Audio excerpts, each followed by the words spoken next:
Hey guys, DJ AJ101 here, and as you can see from that little title above me, this video is going to be about the long-term future of Apple. Specifically, is Tim Cook the right CEO to take Apple into the future for the next few years to, I guess, maybe a couple of decades? But I guess we'll see.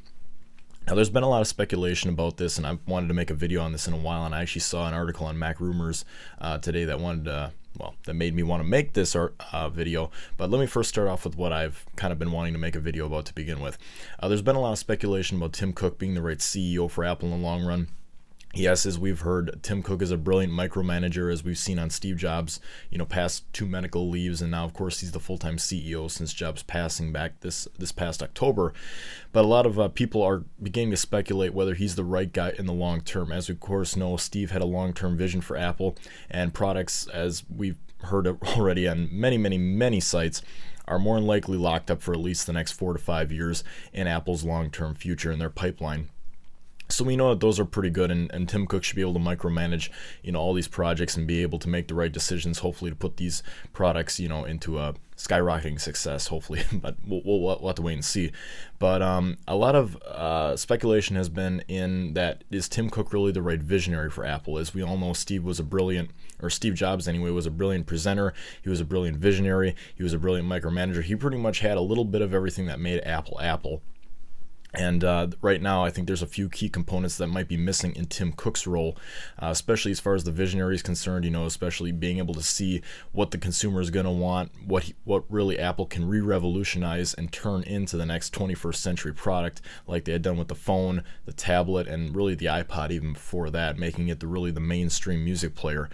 And Tim Cook, I think, like I said, is going to do a great job, and I'm really kind of concerned what's going to happen with Apple past 5 years. What's going to happen when these products are going to dry up and these visions are going to start to dry up that Steve Jobs, of course, had a lot to do with, and what is Apple going to do as far as being the visionary? There's been a lot of speculation that Jony Ive, I think I made a video about this, is going to be probably the guy that's going to have to be part of the visionary. I think he's got a great visionary focus and a great detail to design. Of course, he's been with Apple for a long time. I think well over 2 decades now, at least 2 decades. He's been since the early 90s. So, Jony Ive might be a great guy to be in the visionary role. But I know when this article came up on Mac Rumors today, I was like, this is also another big question. Who should Tim Cook's successor be? As we all know, Tim Cook isn't exactly the youngest guy in the bunch anymore. I think he's in his 50s, just like Jobs was. So I don't know how long he's going to have left at Apple, past maybe the next decade. So anyways, I'm going to turn to the screen right now, fade it in right now, and I saw this article right here, Scott Forstall profiled as Apple's CEO in the waiting. Now, I think that this is a good idea. I really have liked Scott Forstall, and the more I've gotten to see him present and really, see his ideas on what really he all brings to the table as far as being, the top iOS guy at Apple, as far as his engineering and his software and design and stuff like that. And pretty much what they're talking about here is because, he's only 43, and I guess Tim Cook was also awarded 100 restricted stock units to keep him hopefully on board as Apple's CEO till at least 2021. So apparently Tim Cook is going to have at least a decade to run Apple from his stock options. So they're hoping to keep him on at least that long. But they want to start, I guess, training Scott Forstall to be the next up and coming CEO. And I think Scott Forstall will do a good job at that. From all this, pretty much it said, he's really the main guy behind iOS. He is the chief engineer. He's the top guy in the iOS team. So, he's pretty high up there. He's not as high up as Cook or Ive, but of course he is up there to be, hopefully in the next role of CEO of Apple. But again, I'd like to ask you guys this question because I guess this is another flaking thing on my mind.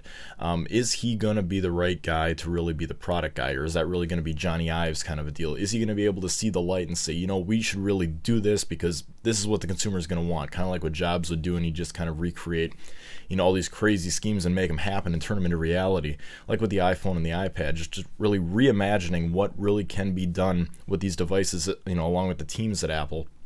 But that driving force that keeps things on track and keeps things moving at the pace that they're moving to make sure that these products do turn into the Apple-esque type products that we've come to know today. What makes an iPhone, and an iPad, and makes them the key flagship products that really are compared to everything else today, such as Android phones and Android tablets and WebOS and all, Amazon Kindle and all these other crazy tablets and phones out there. It's unbelievable. So Apple really is the flagship that's compared to everything right now. Can current CEO Tim Cook and maybe future CEO Scott Forstall keep doing the exact same thing? But also, do you guys think, and this is my real question to you guys, do you think Scott Forstall could be the future CEO, could be that product guy? Do you think he could have that vision, or do you think that's going to be more of Johnny Ive's thing? I personally think Johnny Ive would be a better visionary than Tim Cook, yes, but Scott Forstall as well. I really can't see, because with Steve, you could always see that he was, giving these interviews and really on stage, you could just see his vision, where he thought these products were going, and when he spoke, he truly believed what these products could do and what he was demoing on stage, and it really was reassuring to everybody in the crowd and everybody like myself that was watching at home, that these products were really going to be the flagship products, whether they were successes or not, because the majority of them obviously were successes, like the iPhone and the iPad. But, these products really were successful, and Steve really did believe that. But I just want to ask you guys, do you guys really think that, okay, do you agree with me? Do you think Johnny Ive is really going to be the visionary, or do you think Apple really needs to go out there and find somebody that can be that visionary of Apple's future to really kind of perceive what's coming, what the consumer is going to want, what could be the next revolution in a product that's out now that could be re-revolutionized and rethought out and reimagined, kind of like Steve Jobs would? Or do you guys think Scott Forstall and Tim Cook will offer something in that light, or do you think that they're more just micromanagers and making sure everybody does their tasks, as well as maybe a little bit of visionary, but not too much, and not as much so as Steve Jobs would have been, or as much as, visionizing future products to what they're going to be? But I just want to ask that to you guys. If you guys want to leave a comment or send me a message, that would be fantastic. I'd love to hear from you guys. I think this is going to be a hot topic over the next 5 years, and especially beyond, when Apple needs to start reimagining what is going to be the next thing in their pipeline. I know they're doing that now so that they can prepare, and we'll be able to see those products hopefully within a few years, to hopefully see what Apple can come up with on their own without Steve Jobs' extraordinary vision and his push and his just dedication to these products. But yeah, leave a comment, send me a message. I would love to answer your guys' questions. I love to see what you guys think. Also, rate this video up if you would like. It also helps me out. Hopefully that you like this video, my ramblings, and also subscribing also helps, because then when I upload new content like this and new articles, unboxings, tech content. I said I like to do a little bit of everything, so if you'd like to subscribe, that would be fantastic as well. Anyways, guys, I'll leave a link to this little article right here on the screen so you guys can read it for yourself in the description below. Other than that, guys, I will see you in my next video. Have a great one till then. Bye.